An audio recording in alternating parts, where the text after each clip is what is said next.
বাবা রাফসান, ভালো আছো? এই তো আঙ্কেল, ভালো ভালো আছেন? শুনলাম কালকে নাকি তোমার আব্বা আম্মার ঝগড়া লাগছিল।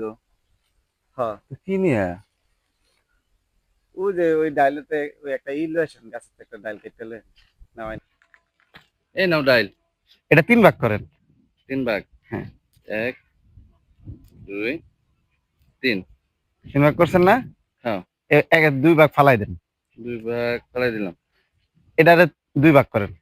এটারে 2 ভাগ করলাম। এটা একটু পরিষ্কার করেন। পরিষ্কার। হ্যাঁ। এ নাও, পরিষ্কার হয়েছে। ঘটনা হইতেছে কাকা, হ্যাঁ, যখন আব্বা আম্মা ঝগড়া লাগছে না, হ্যাঁ, হ্যাঁ, হ্যাঁ, হ্যাঁ। তখন আমি ঘুমাইতেছিলাম।